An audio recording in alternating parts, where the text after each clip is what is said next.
నాకు ఇందాక మీరు హర్ట్ అవుతున్నారు అంటే నాకు సడన్గా మీరు ఆ క్వశ్చన్ అంతా గుర్తొచ్చింది.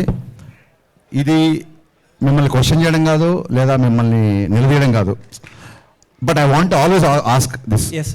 ఏమైందంటే సుమ గారు ఒకసారి స్నాక్స్ గురించి ఒక కామెంట్ చేసినప్పుడు మీరు ఆడతారు కాదు క్వశ్చన్ వినండి. చాలా మంచి సార్ వినండి, మీరు చాలా బాగా అడిగారు. నన్ను ఫినిష్ చేయని చెప్పండి సార్.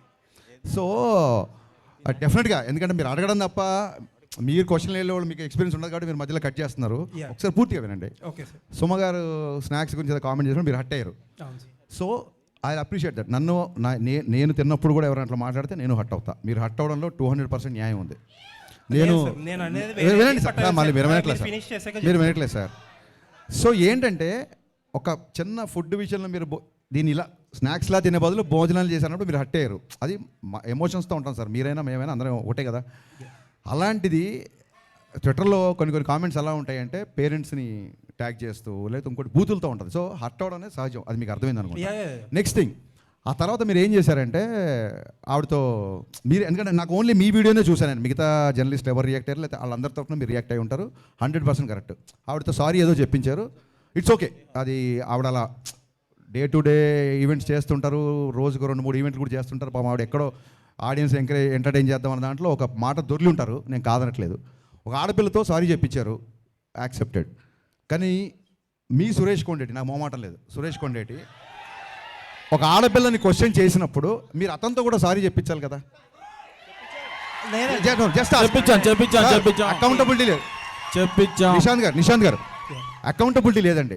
అకౌంటబిలిటీ మీకు కానీ ఇంకోళ్ళకి కానీ ఎవరికి అకౌంటబిలిటీ లేదు. ఒక ఆడపిల్లని అన్నప్పుడు ఒక ఆడపిల్ల అన్నప్పుడు సారీ చెప్పించారు, నో డౌట్.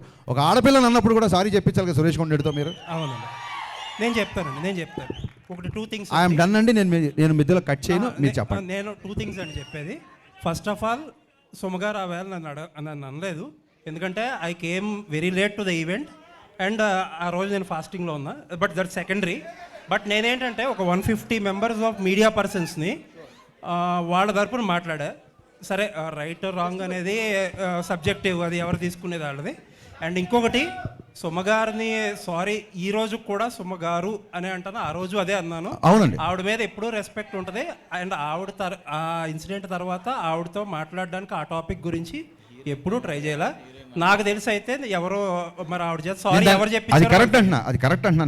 ఇంకొకటి ఏంటంటే, మీరు ఇంకొకటి ఏదో ఒక జర్నలిస్ట్ గురించి నేను పేరు చెప్పడం మొహమాటం లేదండి, నేను చెప్తాను. సురేష్ కొండేటి చెప్తున్నారు, మీకు తెలుసో లేదో నాకు, నేను ఆయనకి చెప్పే, ఆయన సీనియర్ కాబట్టి నేను చెప్పకూడదు కానీ, బట్ ఐ థింక్ సో ఇప్పుడు ఆల్రెడీ అసోసియేషన్స్ ఉన్నాయి, దానికి తగ్గట్టు కొన్ని స్టెప్స్ అయితే తీసుకున్నారు కూడా. Thank you for your patience అండి. Thank you so much.